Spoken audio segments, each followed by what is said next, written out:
हनुमान जयंती की कथा। जय श्री कृष्णा, राधे राधे। आप सभी श्रोताओं को चैत्र पूर्णिमा की हार्दिक शुभकामनाएं। चैत्र पूर्णिमा हिंदू नववर्ष की पहली पूर्णिमा है। इस दिन स्नान और दान करना बहुत शुभ माना जाता है। चैत्र पूर्णिमा के दिन ही हनुमान जी का जन्मोत्सव भी मनाया जाता है। चैत्र पूर्णिमा के दिन हनुमान जी की स्तुति करने के साथ पितरों के लिए तर्पण दान का भी विशेष महत्व है। भक्ति और वैराग्य के आधारभूत स्तंभ पर टिकी सनातनी परंपरा में जब भी भक्ति की बात होती है तो अलग अलग काल में हुए भक्तों के नाम याद किए जाते हैं। इन सभी भक्तों में सबसे ऊपर एक ऐसे भक्त का नाम आता है जिनका नाम हर युग में चिरकाल तक जीवंत रहेगा। ये ऐसे भक्त हैं जिनको अमरता का वरदान प्राप्त है और युगों युगों से धरती पर मौजूद हैं। प्रभु की सेवा करने के उनके निस्वार्थ भाव ने उन्हें भक्त शिरोमणि की उपाधि प्रदान की है। उनकी भक्ति के लिए लिखने वालों ने यहाँ तक लिखा है कि दुनिया को चलाने वाले भगवान का कोई भी काम उनके बिना नहीं चलता। आप सभी ने भी सुना ही होगा, दुनिया चले न श्री राम के बिना, राम जी चले न हनुमान के बिना। तो आइए भक्त शिरोमणि श्री हनुमान जी के जन्म की पावन कथा का रसपान करते हैं। कथा शुरू होती है शिव जी के उस वरदान से जो उन्होंने राजा केसरी और माता अंजना को दिया था। दरअसल एक बार राजा केसरी और माता अंजना ने शिव जी की कठिन तपस्या की। जब दोनों की तपस्या से भगवान प्रसन्न हो गए तो उन्होंने माता अंजना और केसरी से वरदान मांगने को कहा, जिस पर माता अंजना ने कहा कि हे भोलेनाथ, हमें एक ऐसे पुत्र का वरदान दीजिए जो बल में रुद्र, गति में वायु और बुद्धि में गणपति के समान तेजस्वी हो। माता के वचनों से खुश होकर शिव जी माता अंजना को वरदान दिया और अपनी रौद्र शक्ति को पवन देव के रूप में यज्ञ कुंड में समाहित किया और उत्पन्न शक्ति को माता अंजना के गर्भ में स्थापित कर दिया, जिस वजह से हनुमान जी का एक नाम पवन पुत्र भी हुआ। अब आइए श्रवण करते हैं हनुमान जी के जन्म की कथा विस्तार से। माता अंजनी पूर्व जन्म में देवराज इंद्र के दरबार में एक अप्सरा थी जिनका नाम पुंजिकस्थला थी। बालपन में वे अत्यंत सुंदर और स्वभाव से चंचल थी। एक बार अपनी चंचलता में ही उन्होंने तपस्या करते एक तेजस्वी ऋषि के साथ अभद्रता कर दी। गुस्से में आकर ऋषि ने पुंजिकस्थला को श्राप दे दिया कि जा तू वानर की तरह स्वभाव वाली वानरी बन जा। ऋषि के श्राप को सुनकर पुंजिकस्थला ऋषि से क्षमा याचना मांगने लगी। तब ऋषि ने दया दिखाई और कहा कि तुम्हारा वह रूप भी परम तेजस्वी होगा। तुमसे एक ऐसे पुत्र का जन्म होगा जिसकी कीर्ति और यश से तुम्हारा नाम युगों युगों तक अमर हो जाएगा। इस तरह अंजनी को वीर पुत्र का आशीर्वाद मिला। ऋषि के श्राप से त्रेता युग में अंजनी को नारी वानर के रूप में धरती पर जन्म लेना पड़ा। इंद्र की हजारों सुंदर अप्सराओं में से एक थी अंजनी, यानी अप्सरा पुंजिकस्थला। इंद्र ने जब उन्हें मनचाहा वरदान मांगने को कहा तब उन्होंने हिचकिचाते हुए उनसे कहा कि उन पर एक तपस्वी साधु का श्राप है, अगर हो सके तो उन्हें उससे मुक्ति दिलवा दे। इंद्र ने कहा कि वह उस श्राप के बारे में बताएं, क्या पता वह उस श्राप से उन्हें मुक्ति दिलवा दे। तब पुंजिकस्थला ने बताया कि किशोरावस्था में जब मैं खेल रही थी तो मैंने एक वानर को तपस्या करते देखा। मेरे लिए यह एक बड़ी आश्चर्य वाली घटना थी, इसलिए मैंने उस तपस्वी वानर पर फल फेंकने शुरू कर दिए। बस यही मेरी गलती थी, क्योंकि वह कोई आम वानर नहीं बल्कि एक तपस्वी साधु थे। मैंने उनकी तपस्या भंग कर दी और क्रोधित होकर उन्होंने मुझे श्राप दे दिया कि जब भी मुझे किसी से प्रेम होगा तो मैं वानर बन जाऊंगी। मेरे बहुत गिड़गिड़ाने और माफी मांगने पर उस साधु ने कहा कि मेरा चेहरा वानर होने के बावजूद उस व्यक्ति का प्रेम मेरी तरफ कम नहीं होगा। अपनी कहानी सुनाने के बाद पुंजिकस्थला ने कहा कि अगर इंद्रदेव उन्हें इस श्राप से मुक्ति दिलवा सके तो वह उनकी बहुत आभारी होंगी। इंद्रदेव ने उन्हें कहा कि इस श्राप से मुक्ति पाने के लिए धरती पर जाकर वास करना होगा, जहां वह अपने पति से मिलेंगी। शिवजी के अवतार को जन्म देने के बाद अंजनी को इस श्राप से मुक्ति मिल जाएगी। इंद्र की बात मानकर पुंजिकस्थला अंजनी के रूप में धरती पर चली आई। उस श्राप का प्रभाव शिव के अंश को जन्म देने के बाद ही समाप्त होना था। वह एक शिकारन के तौर पर जीवन यापन करने लगी। जंगल में उन्होंने एक बड़े बलशाली युवक को शेर से लड़ते देखा और उसके प्रति आकर्षित होने लगी। जैसे ही उस व्यक्ति की नजरें अंजनी पर पड़ी, अंजनी का चेहरा वानर जैसा हो गया और अंजनी जोर जोर से रोने लगी। जब वह युवक उनके पास आया और उनकी पीड़ा का कारण पूछा तो अंजनी ने अपना चेहरा छिपाते हुए उसे बताया कि वह बदसूरत हो गई है। अंजनी ने उस बलशाली युवक को दूर से देखा था, लेकिन जब उसने उस व्यक्ति को अपने समीप देखा तो पाया कि उसका चेहरा भी वानर जैसा था। अपना परिचय बताते हुए उस व्यक्ति ने कहा कि वह कोई और नहीं वानर राज केसरी हैं, जो जब चाहें इंसानी रूप में आ सकते हैं। अंजनी का वानर जैसा चेहरा उन दोनों को प्रेम करने से नहीं रोक सका और जंगल में केसरी और अंजना ने विवाह कर लिया।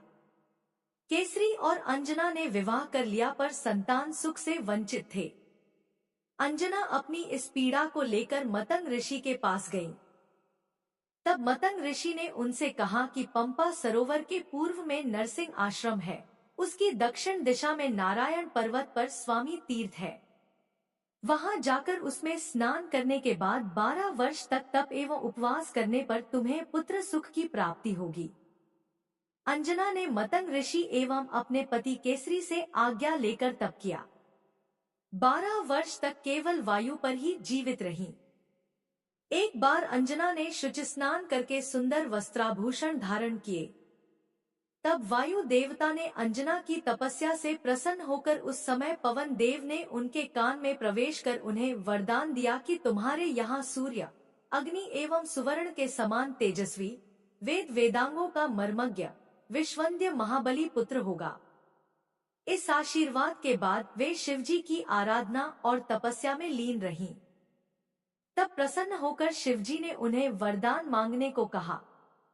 अंजना ने शिवजी से कहा कि साधु के श्राप से मुक्ति पाने के लिए उन्हें शिवजी के अवतार को जन्म देना है। इसलिए शिवजी बालक के रूप में उनकी कोख से जन्म ले। तथास्तु कहकर शिवजी अंतर्ध्यान हो गए। इस घटना के बाद एक दिन अंजना शिवजी की आराधना कर रही थी और दूसरी तरफ अयोध्या में महाराज दशरथ अपनी 3 रानियों कौशल्या, सुमित्रा और कैकेयी के साथ पुत्र रत्न की प्राप्ति के लिए श्रृंगी ऋषि को बुलाकर पुत्र कामेष्टि यज्ञ कर रहे थे। यज्ञ की पूर्णाहुति पर स्वयं अग्नि देव ने प्रकट होकर श्रृंगी को खीर का एक स्वर्ण पात्र दिया और कहा कि ऋषिवर, यह खीर राजा की 3 रानियों को खिला दो। राजा की इच्छा अवश्य पूर्ण होगी। जिसे 3 रानियों को खिलाना था, लेकिन इस दौरान एक चमत्कारिक घटना हुई। एक पक्षी उस खीर की कटोरी में से थोड़ी सी खीर ले गया और तपस्या में लीन अंजना के हाथ में गिरा दिया। अंजना ने शिवजी का प्रसाद समझकर उसे ग्रहण कर लिया। तब हनुमान जी का जन्म त्रेता युग में अंजना के पुत्र के रूप में चैत्र शुक्ल की पूर्णिमा की महानिशा में हुआ। अंजना के पुत्र होने के कारण ही हनुमान जी को आंजनेय नाम से भी जाना जाता है, जिसका अर्थ होता है अंजना द्वारा उत्पन्न। उनका एक नाम पवन पुत्र भी है, जिसका शास्त्रों में सबसे ज्यादा उल्लेख मिलता है। शास्त्रों में हनुमान जी को वातात्मज भी कहा गया है, यानी जो वायु से उत्पन्न हुआ हो। इस तरह माता अंजनी ने सिर्फ बजरंगबली को जन्म देने के लिए पृथ्वी पर अवतरण लिया था। अब आइए श्रवण करते हैं हनुमान जी की अगली कथा, जिसे सुनने मात्र से सौभाग्य की प्राप्ति होती है। एक बार हनुमान जी ने अपने प्रभु श्री राम से अपनी माता अंजना के दर्शनार्थ जाने की आज्ञा मांगी। प्रभु ने उन्हें सहर्ष आज्ञा प्रदान कर दी। हनुमान जी अपनी माता के दर्शनार्थ जाने वाले थे। उसी समय काशी नरेश श्री राम के दर्शनार्थ आ रहे थे। मार्ग में उन्हें देवर्षि नारद मिल गए। काशी नरेश ने देवर्षि के चरणों में भक्तिपूर्वक प्रणाम किया। नारद जी ने पूछा, तुम कहाँ जा रहे हो काशी नरेश? काशी नरेश ने उत्तर दिया, देवर्षि, मैं प्रभु श्रीराम के दर्शनार्थ उनकी राजसभा में जा रहा हूँ। यह सुनकर नारद ने कहा, मेरा एक कार्य करोगे? काशी नरेश ने तुरंत कहा, ऋषिवर, धरती पर ऐसा कौन पुरुष है जो आपकी आज्ञा के पालन के लिए तुरंत न दौड़ पड़े? आप आज्ञा प्रदान करें। नारद जी ने मुस्कुराते हुए कहा, तुम राजसभा में प्रभु श्रीराम के चरण कमलों में श्रद्धा भक्ति पूर्वक प्रणाम तो अवश्य करना, किंतु उन्हीं के समीप सिंहासन पर बैठे वयोवृद्ध तपस्वी विश्वामित्र जी को प्रणाम मत करना। काशी नरेश ने प्रश्न किया, ऐसा क्यों ऋषिवर? नारद जी ने उत्तर दिया, एक राजा को दूसरे राजा को प्रणाम शोभा नहीं देता। ऋषि विश्वामित्र भी पहले राजा ही तो थे। और नारायण नारायण कहकर नारद जी चले गए और काशी नरेश श्रीराम की सभा में पहुँचे। उन्होंने देवर्षि के आदेशानुसार श्रीराम के चरणों में श्रद्धापूर्वक प्रणाम किया, किंतु महर्षि विश्वामित्र की सर्वथा उपेक्षा करके बैठ गए। काशी नरेश की इस उपेक्षा से महर्षि विश्वामित्र के हृदय पर चोट पहुंची, किंतु वे राजसभा में चुप रहे। पीछे उन्होंने श्रीराम से कहा, श्रीराम, तुम मर्यादा पुरुषोत्तम कहलाते हो, इसलिए तुम्हारी राजसभा में तुम्हारे उपस्थित रहते मर्यादा की अवहेलना उचित नहीं।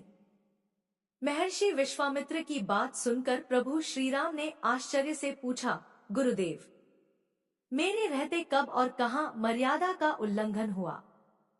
आप कृपा पूर्वक बतलाने का कष्ट करें। विश्वामित्र बोले, आज ही राजसभा में काशी नरेश ने तुम्हारे चरणों में तो प्रणाम किया, किंतु उसने मेरी सर्वथा उपेक्षा कर दी। यह कदापि उचित नहीं।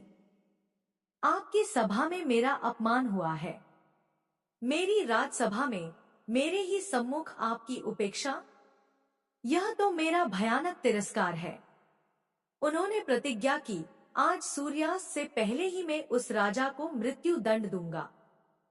परम पराक्रमी श्रीराम की यह प्रतिज्ञा वायु वेग से सर्वत्र फैल गई। काशी नरेश ने सुना तो उनका कंठ शुष्क हो गया। जीवन से निराश होकर वे दौड़े नारद जी के पास आए और उनके चरणों में गिरकर गिड़गिड़ाते हुए बोले, देवर्षि, श्रीराम ने आज सायंकाल तक मुझे मार डालने की प्रतिज्ञा की है।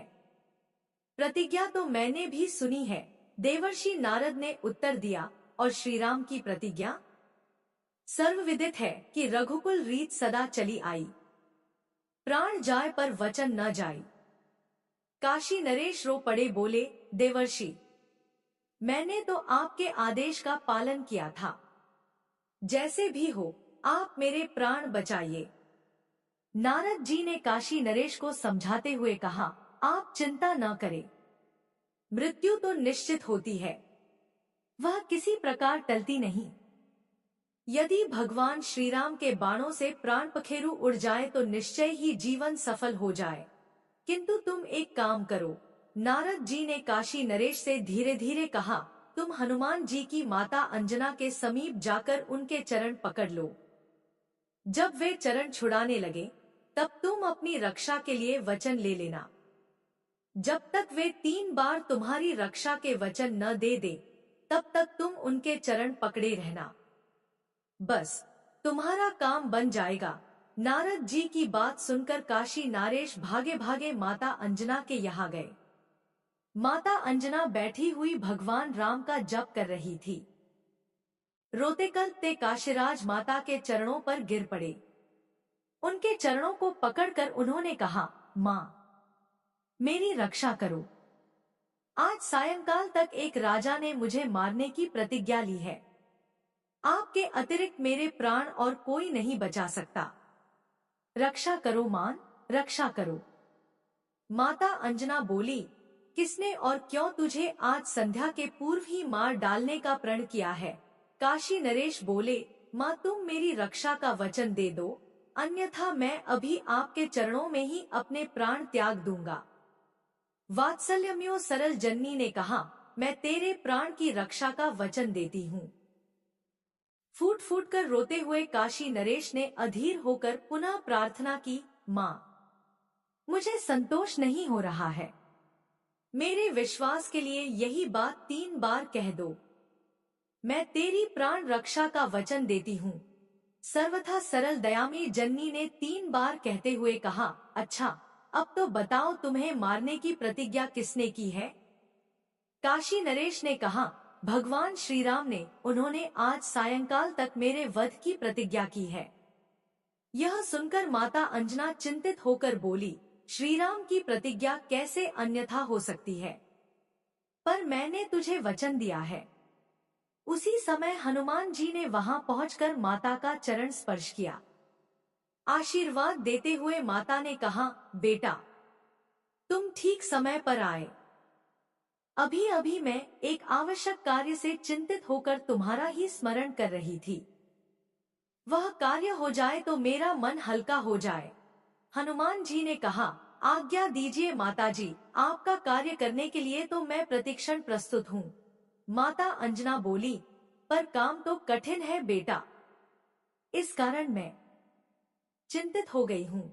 माता अंजना की बात सुनकर हनुमान जी ने उन्हें आश्वस्त करते हुए कहा कि माता, आपके पुत्र पर प्रभु श्री राम का आशीर्वाद है, ऐसा कोई काम नहीं जो मैं राम का नाम लेकर न कर सकूं।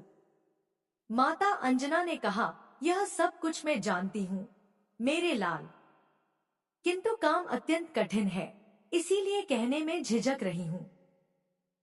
माताजी, आपके पवित्र चरणों के सम्मुख प्रभु श्री राम की शपथ लेकर मैं 1 बार नहीं 3 बार प्रतिज्ञा करता हूँ कि आपकी आज्ञा मिलने पर काम चाहे जितना भी कठिन होगा, मैं उसे अवश्य पूर्ण कर आपकी चिंता दूर कर दूंगा।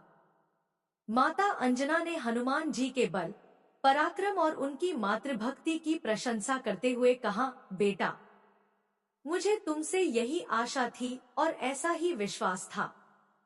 बेटा, मैंने काशी नरेश को उसकी प्राण रक्षा का वचन दे दिया है। आज सायंकाल तक श्री राम ने उसका वध करने की प्रतिज्ञा की है। माता की बात सुनकर हनुमान जी ने आश्चर्य से कहा, मेरे प्रभु श्री राम की प्रतिज्ञा? माता अंजना बीच में ही बोल पड़ी, पर बेटा, मैं काशीराज को वचन दे चुकी हूँ और तुमने भी श्री राम की शपथ लेकर मुझे 3 बार वचन दिया है।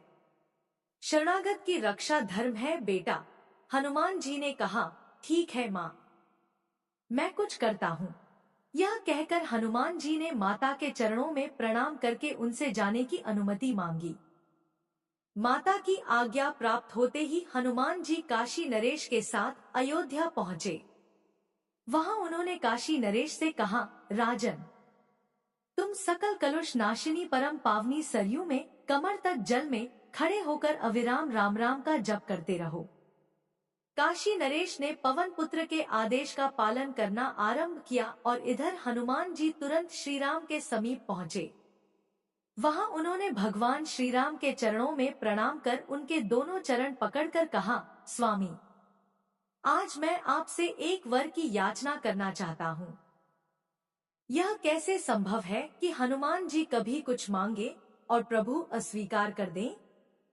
श्री राम ने उत्साहपूर्वक कहा, तुम्हारे लिए अदेय कुछ नहीं हनुमान, तुम तो कभी कुछ चाहते ही नहीं।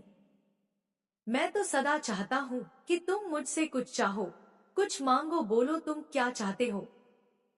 प्रसन्न होकर हनुमान जी ने प्रभु के चरण सहलाते हुए कहा, प्रभु, मैं चाहता हूँ कि आपके अमित महिमामय नाम का जप करने वाले की सदा रक्षा किया करूं और मेरी उपस्थिति में आपके नाम जापक पर कभी कहीं कोई किसी प्रकार का प्रहार न करे। यदि दुर्भाग्यवश निखिल सृष्टि का सर्वसमर्थ स्वामी भी प्रहार कर बैठे तो उसका भी प्रहार व्यर्थ जाए।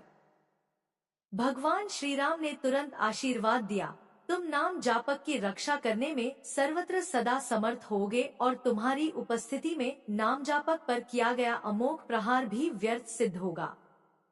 जय श्री राम। यह कहकर हनुमान जी ने प्रभु चरणों में मस्तक रख दिया और तुरंत सरयू तट पर पहुँचे। वहां वे गदा तानकर अत्यंत सावधानी से खड़े हो गए और काशी नरेश से बोले, तुम बिना रुके निरंतर राम राम रटते रहो। स्थिति विचित्र हो गई। एक और सर्वाधार स्वामी श्रीराम की सायंकाल तक नरेश के वध की प्रतिज्ञा और दूसरी ओर अनन्य भक्त हनुमान जी का उनकी रक्षा के लिए बद्ध हो जाना।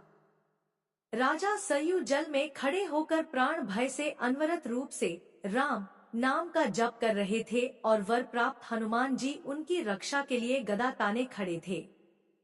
बात विद्युत गति से फैल गई। अयोध्या वासी समस्त बाल वृद्ध नर नारी कौतूहलवश सरयू तट पर पहुंचे। प्रभु और सेवक के प्रतिज्ञा पालन का दृश्य देखने के लिए विशाल जन समुदाय एकत्र हो गया। इस बीच राम जी वहां पहुंच गए और काशी नरेश को देखकर बाण चलाना शुरू किया, लेकिन वे हैरान रह गए। राम नाम के जाप के आगे सभी बाण विफल होते चले गए। क्रोधित श्रीराम को देखकर वशिष्ठ जी व्याकुल हो गए। उन्होंने सोचा, भगवान श्रीराम की प्रतिज्ञा अन्यथा नहीं हो सकती और कहीं उन्होंने नरेश के साथ हनुमान जी को भी मार डाला तो महान अनर्थ हो जाएगा। तब हनुमान जी के पास पहुंचकर वशिष्ठ जी ने उन्हें समझाने का प्रयत्न किया। पवन कुमार, श्रीराम जी तुम्हारे सर्वस्व हैं। उनकी प्रतिज्ञा पूरी हो जाने दो। नितांत समीप होने के कारण उनका क्रोध बढ़ता जा रहा है। वह राजा तो उन श्रीराम के पावन शरस्पर्श से जन्म मरण से सदा के लिए मुक्त हो जाएगा। एक राजा के लिए अपने स्वामी के सम्मुख तनकर खड़ा हो जाना तुम्हारे जैसे सेवक के लिए कदाचित उचित नहीं। हनुमान जी ने अत्यंत विनयपूर्वक कहा, गुरुदेव, मैं त्रैलोक्य में भी अपने सर्व समर्थ प्रभु के समीप तनकर खड़ा होने की कल्पना भी नहीं कर सकता। मैं तो अपने प्रभु के नाम और उनके वरदान की रक्षा के निमित्त प्राणाहुति देने के लिए प्रस्तुत हो गया हूँ। मेरा इससे अधिक सौभाग्य और क्या होगा कि मैं अपने प्राणाधिक प्रभु श्रीराम के नाम एवं उनकी वरदान की रक्षा में उनके ही करकमलों से छोड़े हुए उन्हीं बाणों से शरीर त्याग कर उनमें ही विलीन हो जाऊं। वशिष्ठ जी ने सोचा, इन ज्ञान मूर्ति को विचलित करना संभव नहीं। तभी महर्षि विश्वामित्र भी वहां उपस्थित होकर भगवान और भक्त की यह लीला देखकर चकित और चिंतित हो रहे थे। तब वशिष्ठ जी ने काशीराज से कहा, नरेश, तुम शीघ्र ही महर्षि विश्वामित्र के चरण पकड़ लो। वे सहज दयालु हैं। जय सियाराम, जय जय हनुमान का जप करते हुए काशीराज ने दौड़कर महर्षि विश्वामित्र के चरण पकड़ लिए। उनके अश्रुओं से महर्षि के चरण आर्द्र हो गए। यह देख महर्षि विश्वामित्र द्रवित हो गए। उन्होंने शरसंधान किए क्रुद्ध श्रीराम से कहा, श्रीराम, काशी नरेश के अपराध का प्रायश्चित हो गया। मैंने उन्हें क्षमा कर दिया। अब तुम भी अपना अमोघ बाण धनुष से उतारकर तूणीर में रख लो। महर्षि विश्वामित्र के संतुष्ट होते ही श्रीराम का क्रोध स्वतः शांत हो गया। उन्होंने गुरु की आज्ञा का पालन किया। बाण धनुष से तूणीर में आ गया। राजा की प्राण रक्षा तो हुई ही, भगवान के सम्मुख भक्त हनुमान जी विजयी हुए। इस समाचार से माता अंजना की प्रसन्नता की सीमा न रही। विश्वामित्र इससे पहले कि कुछ कहते वहां नारद प्रकट हो गए और बता दिया कि ये सब कुछ क्यों हुआ। पूरी बात सुन विश्वामित्र ने आखिर महर्षि नारद से पूछा कि उन्होंने ऐसी सलाह काशी नरेश को क्यों दी। इस पर नारद जी ने जवाब दिया कि हमेशा मैं सुनता था कि राम का नाम श्री राम से भी बड़ा है, इसलिए मैंने सोचा कि असल परीक्षा हो ही जाए ताकि लोग भी समझ लें कि प्रभु के नाम की महिमा प्रभु से अधिक है।